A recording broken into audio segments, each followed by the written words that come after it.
Pessoal, chegou uma dúvida da treinamento esportivo sobre o que é limiar de lactato.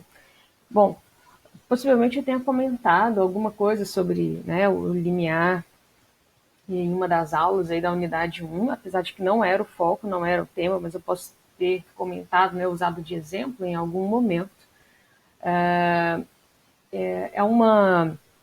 um conceito da fisiologia do exercício, né, o limiar de lactato, que a gente usa bastante no treinamento. Então, é importante deixar claro o que é o limiar de lactato, porque nós vamos tratar desse termo, desse conceito, mais para frente, na unidade 2, falando de método de treinamento, na unidade 3, ao falar de treinamento de endurance, né, ou treinamento de resistência. Então, vamos lá, né? Nós pegamos o conceito de limiar de lactato. O que ele é? Ele é uma intensidade do esforço, né, o nível de exercício, intensidade do esforço, em que a hipóxia tecidual, ou seja, né, a baixa disponibilidade de oxigênio no tecido, vai desencadear um desequilíbrio entre a formação de lactato e a sua eliminação. E desequilíbrio no sentido de ter maior formação e menor eliminação. E isso vai causar, então, um aumento na concentração de lactato sanguíneo. Então, porque eu tenho um desequilíbrio, eu tenho mais formação do que eliminação.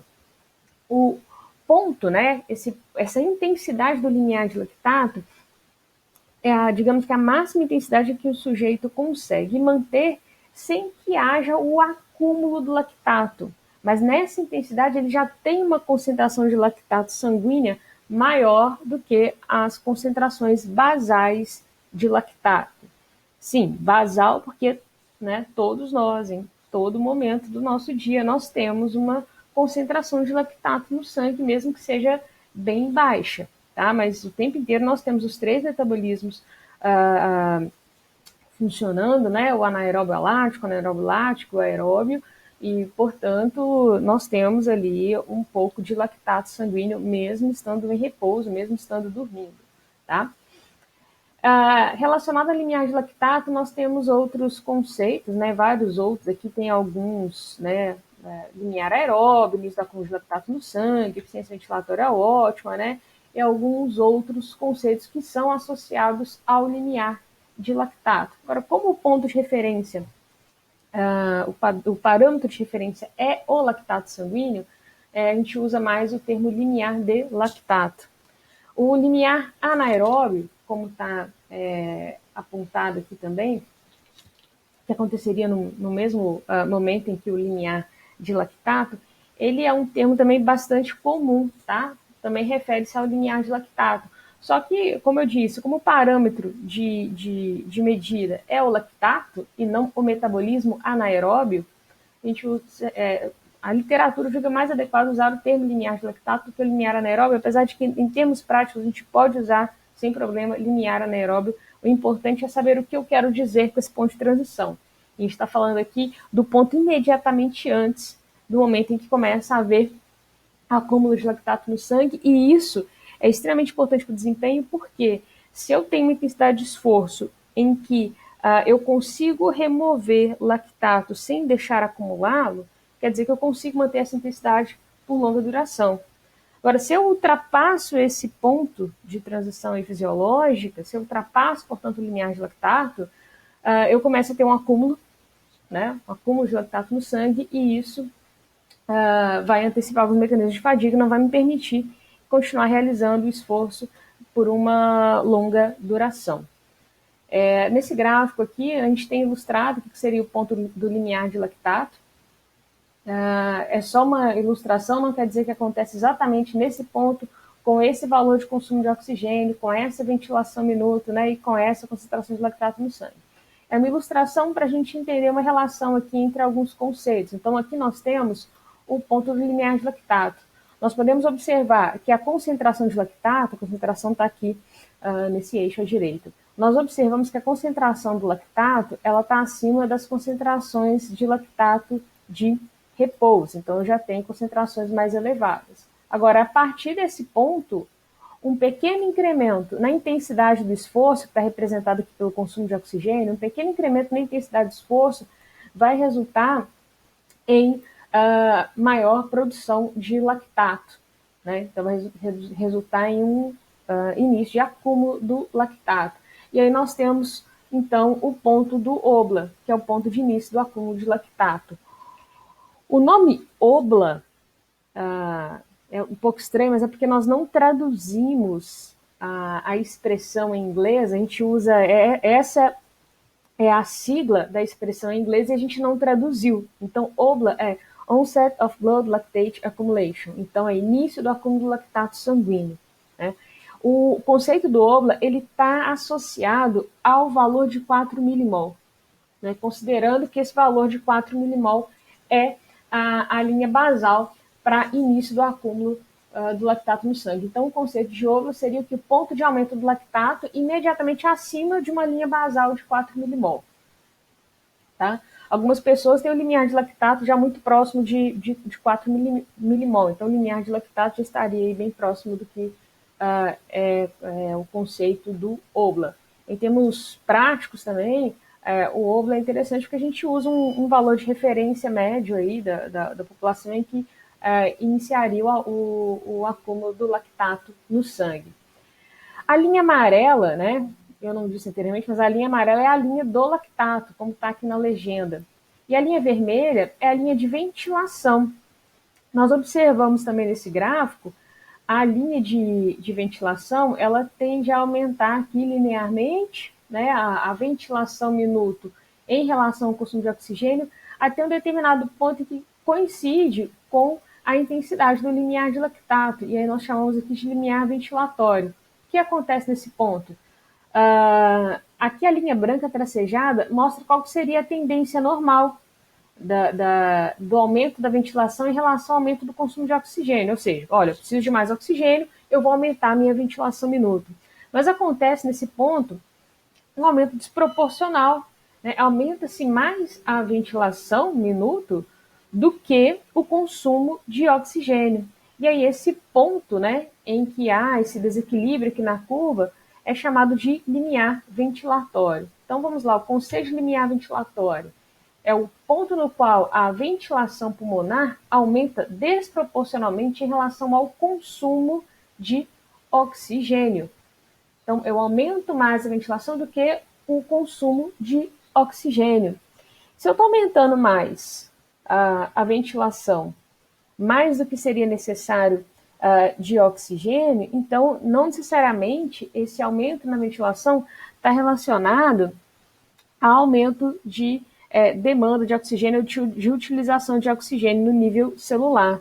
Então, parte da explicação para esse aumento na ventilação deve-se à liberação de dióxido de carbono devido ao tamponamento do ácido lático. Então, tem que tampar o ácido lático, né, o bicarbonato, que vai fazer o tamponamento do ácido lático. Então, eu vou ter como resultado aqui o lactato de sódio, né?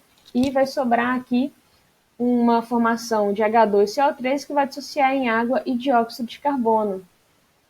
Então, o fato de ter usado o bicarbonato de sódio para tamponar o ácido lático vai resultar em maior formação de dióxido de carbono. Esse dióxido de carbono precisa ser liberado. Então, uma possível explicação para esse aumento desproporcional aqui na ventilação é a necessidade de liberar dióxido de carbono, né, por uma formação excessiva em função do uso do bicarbonato de sódio no tamponamento do ácido lático. Esse aumento desproporcional acaba acontecendo uma outra segunda vez aqui, que seria, aqui esse ponto é chamado de compensação respiratória, quando a intensidade já está bastante elevada e, novamente, a ventilação precisa aumentar para, como resultado aí da redução do pH sanguíneo. Bom, por que é importante a gente mensurar o limiar de lactato? Primeiro, que ele é um indicador sensível do estado de treinamento aeróbio. Então, a intensidade do limiar ela vai mudar com o treinamento aeróbio. Isso é bastante interessante de se avaliar nos atletas, nos nossos alunos.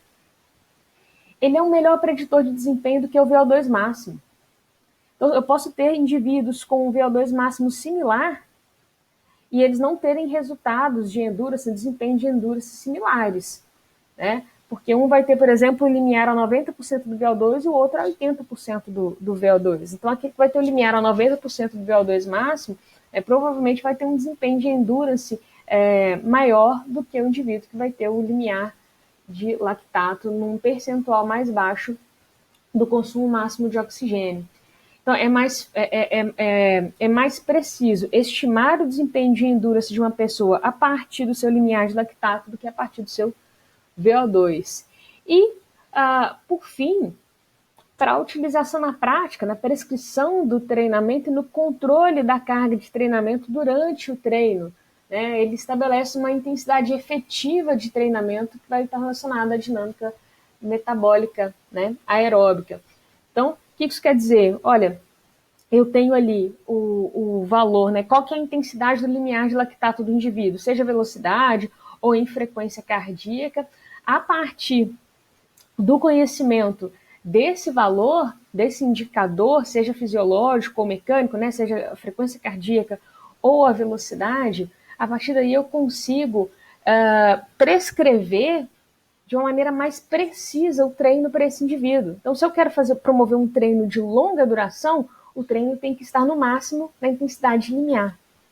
Se eu quero promover um treino intervalado, em intensidade mais alta, eu já sei qual é a intensidade acima do limiar, ou seja, a intensidade a partir da qual ele vai precisar de intervalos de recuperação para conseguir cumprir determinado volume.